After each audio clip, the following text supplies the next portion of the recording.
Hello everyone, this is Daniel, and I mean, I'm gonna be laying in my bed as I hold the camera, but I'm gonna be showing you something that will be getting you out of trouble with certain churches. I mean, church is a building that's supposed to be for protection, but it seems like today been so many splits of buildings and so many splits of ideas that I mean, there really isn't that much truth in splitting. So, I mean, splitting has been there since the old days of the apostles and all that. But quite unfortunately,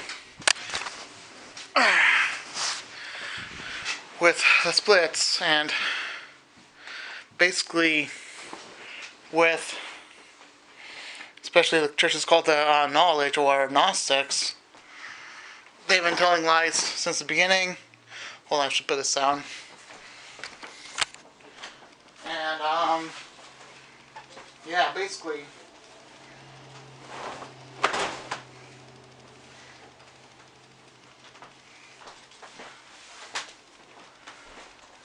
I'm talking right now, but yeah, I think the worst thing that has happened, I believe it was certain reforms called basically the Gnostics and then the Catholic just changing things around and everything just falling apart.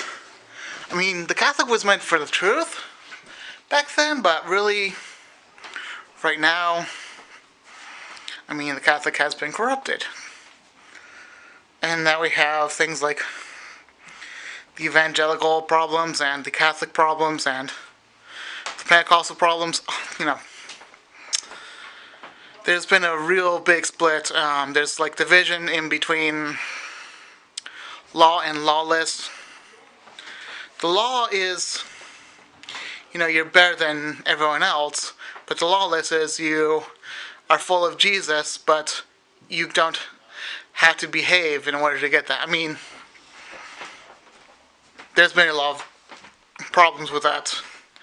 So my piece of advice for you, instead of having a problem with the church, sorry if the bed's uneven, I just had her do it in a hurry, is this. Okay, I'll show this to you.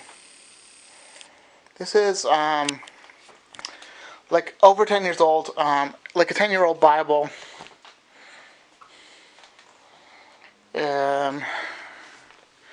As you can see, it's a Bible.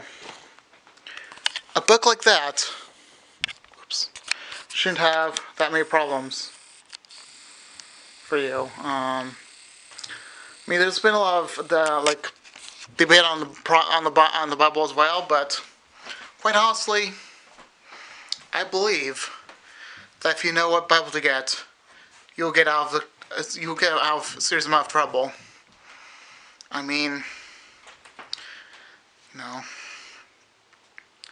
if you really know how to get answers, I mean, any Bible will talk about Jesus, except for maybe a certain type of Bible that is not truthful.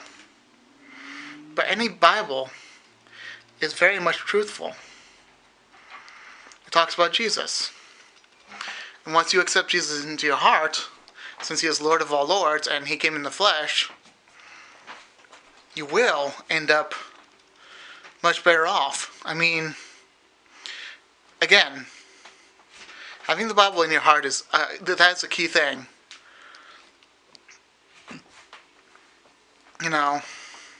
Because basically we're fallen nature,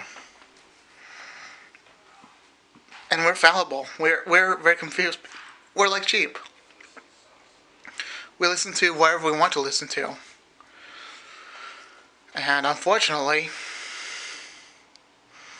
no one understands that once we're sheep, we listen to whatever we want to and wherever we need to, and we don't know what to listen to.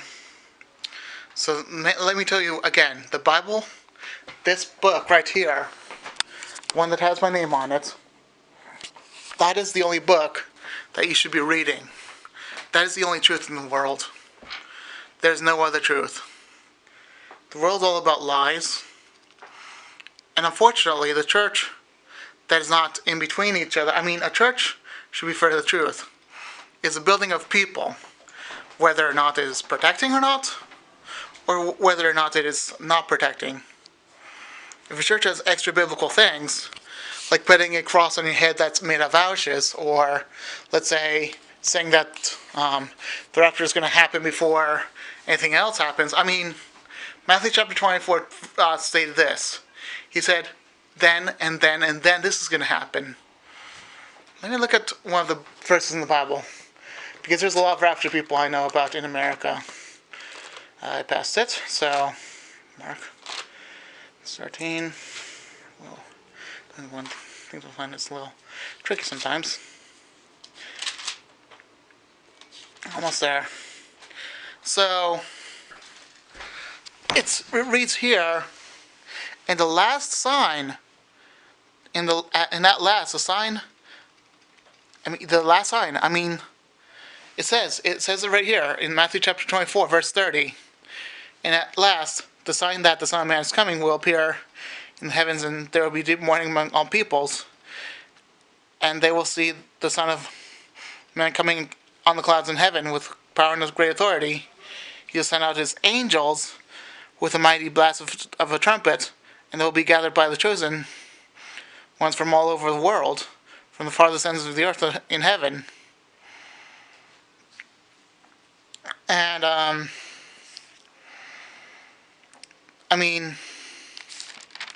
this is after, this is today. There will be war, nation against kingdom, there will be nation against nation, kingdom against kingdom, famines, earthquakes in many parts of the world. That's just the first part, and this is happening today. And we're just starting on the persecution and being arrested. We are. So this is that's happening right now. And this is just the beginning. And then the good news will be preached about the whole world. The good news about the kingdom will be preached throughout the whole world. That, I believe, is basically people preaching the truth instead of lies. Lies specifically stating about the evangelical people, or people preaching about, the secret rapture or something like that. And then the next thing that happens is the holy place called Jerusalem will be attacked by wherever it is, and people must flee Jerusalem because it will be a terrible day for that. There will be major war there. There will be missiles everywhere, and the missiles will destroy Jerusalem and cause holy places to be destroyed, and there will be horrible things happening there. And then there will be there will be the beast over there, because it will be there'll be a beast over there, because it will be there'll be a, what do you call it? That's basically a symbol or an image of a desecration of wherever it is. You know what it is. So if someone tells you, look, the Messiah's out in the desert, don't go bother and look out. Because that's the next then. Because that's the evangelical lie. As for lightning flashes in the east, shines in their voice, it'll be when the Son of Man comes, just as gathering of vultures shows, there's a carcass nearby. Like, have you ever seen lightning? Lightning is basically light in the sky, a bolt in the sky. When it flashes on the ground, you hear it. It'll be just like that. The closer you are to it, the louder the bang. That's the truth. Or if you see vultures, there's a carcass. So, obviously, and they'll be saying bad things because immediately after the anguish of those days, the sun will be darkened, the moon will give no light, the stars will fall from the sky, and the powers of the heavens will be shaken. But that's not the last sign. The last sign is Jesus coming from heaven to gather his people. That's his last sign. So if you believe in the Bible, because this is an example of the Bible being very much truthful about these things. the person named Darby, his last name is Darby, and apparently he told everyone back in the 1800s. I mean, almost, I would say half Americans believe this today, that people will go up in the air and go in a puff. Darby told everyone that magically people will go disappearing once they see the actual Son of Man that is hidden. Everyone will go in a puff. Well, and I'm not joking around with that, because he did say that. I'm not saying, I'm not exaggerating. But Jesus did say that we will literally be gathered up by angels. That will be the very last sign. And quite unfortunately, none of you are believing that right now. Because this is like generations of you believing in, let's say, the rapture theory. Some of you had generations of yourselves. Some of you had generations of your family telling you that the rapture is going to happen. This is not going to go out easily. And some of you who are Catholic are saying, well, there's going to be miracles, there's going to be signs and wonders. Well, there are going to be signs and wonders at the end, but not for you. It's going to be for the enemy. And saying that God's going to have all the signs and wonders. Well, the unfortunate thing is, sorry if I nose this year, I just have a cold drink. Unfortunately for you, is that once you see signs and wonders, you think that God is doing it, but that's actually the enemy. And I happen to not love him, but really understand what he's like, because I've had him before. Honestly, the enemy that I was talking about is actually the Antichrist spirit. There's only the Antichrist spirit, and there's no person that's the Antichrist. It's just Antichrist spirit. There will be an Antichrist that rules over the world at a certain point, but not over the universe. Like Jesus is the Lord of Lords. But honestly, at this point, you should know that the Antichrist spirit is a spirit. And everyone that's part of the Antichrist spirit is basically lost with the Antichrist spirit. There's only Antichrists that are falling away from the truth, and the spirit that grabs them. And only recently has he actually lost a couple of his people. And these people are now preaching, like literally preaching against him, and telling people, this is what's going on. This is how bad the Antichrist spirit really is. This is how screwed you are if you have him. I mean, today it's very rare that people escape the Antichrist spirit, and I had him. But honestly, because Jesus is Lord of Lords, and he came in the flesh, and then he was on the cross and died there, in the flesh, and he also, quite literally, sent his spirit out for us, and actually he even gave his spirit onto us so we could actually have his spirit. That's Old Testament.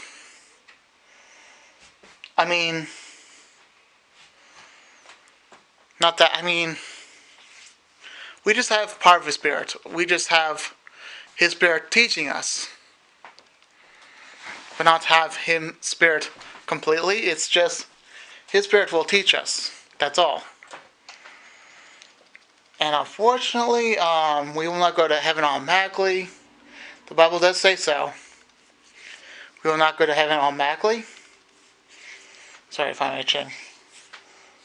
But we will, as a matter of fact, we will go to heaven in the very last days. All of us will go to heaven in the very last days. Even the dead will go to heaven in the very last days. We will be asleep. We will not be in heaven. That's all I can say. Now, since almost a whole bunch of you have had that lie, well, we'll be going to heaven for after we die. Well, when after you die? I mean, so many people are saying immediately after you die you'll go to heaven, but that's a lie from the pit of hell. That's a lie to disappoint you. That's disappointing, isn't it? Well, unfortunately, since the lie of the devil is to say that, you're going to rest for a long time. And another thing is, you're just going to have to wait. That's why the people were very disappointed back in the old days, in the days of ancient, where Peter told them, well, you're going to have to wait until the time comes, until Jesus literally picks you up from the grave, from the future. That's just because, we're quite literally, it's complicated, but we just want to go there immediately. But it takes time. The whole process takes time. Some will be alive and then gather to heaven, but so many angels will go to the graves and pick up the bodies, pick up the souls from the grave. That's quite a long period of time since 2,000 years ago when people were preaching about that. And quite honestly,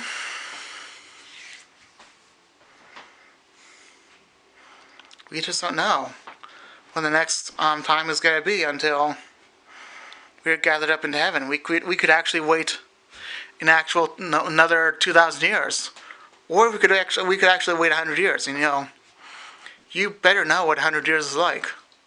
We might have to wait that long,